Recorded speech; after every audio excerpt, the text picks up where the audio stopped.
ఓం శ్రీ పరమాత్మనే నమః. శ్రీ భగవత్యై నమః. శ్రీమద్దేవి భాగవతము 11వ స్కందము 3 నుండి 7 అధ్యాయాలు. మొత్తం 11వ స్కందంలోని 3వ భాగం ఈరోజు మనం తెలుసుకుంటున్నాము. భగవంతుడైన నారాయణుడు రుద్రాక్షల మహిమ గురించి నారదునితో ఇంకా ఇలా చెప్తున్నాడు. ఏకముఖ రుద్రాక్ష స్వయముగా భగవంతుని విగ్రహమని భావించబడుతుంది. 2 ముఖములు గల రుద్రాక్ష శంకర పార్వతీ రూపమని తలుస్తారు. త్రిముఖ రుద్రాక్ష సాక్షాత్తు అగ్నిస్వరూపము. 4 ముఖములు గల రుద్రాక్ష సాక్షాత్తు బ్రహ్మగా పరిగణించబడుతుంది. పంచముఖ రుద్రాక్ష కాలాగ్ని అను పేరు గల రుద్రుడుగా భావించబడుతుంది. 6 ముఖములు గల రుద్రాక్ష స్వామి కార్తికేయుని స్వరూపమే. పురుషుడు దానిని తన దక్షిణ హస్తమునందు ధరించాలి. 7 ముఖములు గల రుద్రాక్ష పేరు మహానుభావుడగు అనంగుడు. అష్టముఖ రుద్రాక్షను సాక్షాత్తు భగవంతుడగు గణేశుని ప్రతిమగా చెప్పబడుతుంది. 8 ముఖములు గల రుద్రాక్షను ధరించుట వలన సమస్త గుణములు వారికి సులభమవుతాయి. 9 ముఖములు గల రుద్రాక్ష భైరవ స్వరూపము. దానిని ఎడమ భుజము నుండి ధరించాలి. 10 ముఖములు గల రుద్రాక్ష సాక్షాత్తు భగవంతుడగు జనార్దనుని విగ్రహము. 11 ముఖములు గల రుద్రాక్ష 11 రుద్రులుగా చెప్పబడ్డాయి. 12 ముఖములు గల రుద్రాక్షను తన చెవియందు ధరించాలి. దానితో 12 సూర్యుని నిత్య ఉపాసనయే జరుగుతుంది. 13 ముఖములు గల రుద్రాక్ష లభించినచో దాని సమస్త కోరికలు తీర్చున్నదిగా సకల సిద్ధి ప్రదాతయగు స్వామి కార్తికేయునితో సమానమని తలచాలి. ప్రియమైన కుమార, అదృష్టవశాత్తు 14 ముఖములు గల రుద్రాక్ష లభిస్తే దానిని తన మస్తకమున ధరించాలి. ఇది స్వయముగా నా రూపమే. ఈ రుద్రాక్షను ధరించుట వలన రకరకములైన చిన్న చిన్న సకల పాపములు నశిస్తాయి. గొప్ప శుభకరమైన ఫలితము లభిస్తుంది. మునేంద్ర, రుద్రాక్షలను ధరించువాడు సదా దేవతల చేత సుపూజితుడవుతాడు. చివరికి అతనికి పరమగతి ప్రాప్తిస్తుంది.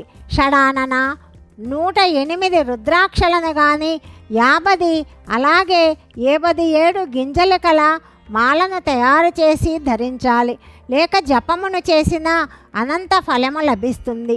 108 రుద్రాక్షలు గల మాలను ధరించిన పురుషునకు ప్రతిదినము అశ్వమేధ యజ్ఞము చేసిన ఫలము ప్రాప్తిస్తుంది. తరువాత భగవంతుడకు శంకరుడు రుద్రాక్ష రకములను, మాలను, లక్షణములను, వాటి భేదములను, ధరించు పద్ధతిని, వాటి ఫలమును, రుద్రాక్ష యొక్క గొప్ప మహిమను ఎంతో విస్తృతముగా తెలిపాడు. చివరికి ఇలా చెప్తున్నాడు. ఏకముఖ రుద్రాక్ష పరమతత్వ ప్రకాశకము. దానిని ధరించినచో హృదయమున పరమతత్వజ్ఞానము కలుగుతుంది. మునివర, ద్విముఖ రుద్రాక్ష అర్ధనారీశ్వర రూపము. దానిని నిరంతరము ధరించినచో భగవంతుడకు అర్ధనారీశ్వరుడు ప్రసన్నుడవుతాడు. త్రిముఖ రుద్రాక్ష సాక్షాత్తు అగ్నిస్వరూపమే. దీని ప్రభావమున అప్పటికప్పుడు బ్రహ్మహత్య దోషము భస్మమవుతుంది. లేక ఈ త్రిముఖ రుద్రాక్ష 3 అగ్నుల రూపము. దీనిని ధరించిన వాని ఎడల అగ్నిదేవుడు ప్రసన్నుడవుతాడు. చతుర్ముఖ రుద్రాక్ష బ్రహ్మస్వరూపమని చెప్పబడింది. దానిని ధరించిన పురుషుడు గొప్ప ధనవంతుడు, ఆరోగ్యవంతుడు, శ్రేష్ఠుడిగా పరిగణించబడతాడు. దానికి తోడు వాని హృదయము అపారమైన జ్ఞాన సంపదతో నిండి ఉంటుంది. శుద్ధి కోసము ఇట్టి రుద్రాక్షనే ధరించాలి. పంచముఖ రుద్రాక్ష పంచబ్రహ్మల స్వరూపము. దీనిని ధరించినచో భగవంతుడకు శంకరుడు ప్రసన్నుడవుతాడు. షణ్ముఖ రుద్రాక్షకు అధిదేవత స్వామి కార్తికేయుడు. విద్వాంసులు దీనిని ప్రముఖ దైవము గణేశుడని కూడా చెప్తారు. 7 ముఖములు గల రుద్రాక్షకు అధిదేవతలు సప్తమాతృకలు, సప్తాశ్వములు, సప్త ఋషులు కూడా. దీనిని ధరించినచో మహాలక్ష్మి ప్రాప్తిస్తుంది. పురుషుడు ఆరోగ్యవంతుడవుతాడు, ఆదరణీయుడవుతాడు. అతనికి అపార జ్ఞాన సంపద లభిస్తుంది. పుణ్యాత్ముడైన పురుషుడు దీనిని తప్పక ధరించాలి. అష్టముఖ రుద్రాక్షకు అధిదేవతలు అష్టమాతృకలు. ఆ పవిత్రమైన రుద్రాక్ష అష్టవసువులను, గంగను సంతుష్టపరుస్తుంది. దానిని ధరించినచో పైన చెప్పిన సత్యదేవతలు ప్రసన్నులవుతారు. 9 ముఖములు గల రుద్రాక్షను ధర్మరాజు స్వరూపమని చెప్తారు. దీనిని ధరించుట వలన యమరాజు వలన భయము తొలగిపోతుంది. 10 ముఖములు గల రుద్రాక్షకు ప్రముఖ దేవతలు 10 మంది దిక్పాలకులుగా చెప్పబడ్డారు. దీనిని ధరించిన పురుషుడు 10 దిశలయందు ప్రేమ పాత్రుడవుతాడు. ఇందులో ఏ సందేహము లేదు. 11 ముఖ రుద్రాక్షకు అధిదేవతలు 11 రుద్రులు.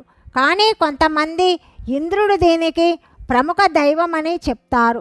దీనిని ధరించినచో సదా సుఖ సమృద్ధి కలుగుతుంది. 12 ముఖములతో కూడిన రుద్రాక్ష భగవంతుడకు విష్ణు స్వరూపము. దీనికి అధిదేవతలు 12 సూర్యులు. ఈ దేవతలు ఈ రుద్రాక్షలు ధరించిన వాణిని సదా భరించి పోషిస్తుంటారు. 13 ముఖములు గల సుందరమైన రుద్రాక్ష కోరికలను తీర్చి సిద్ధిని ప్రసాదిస్తుంది.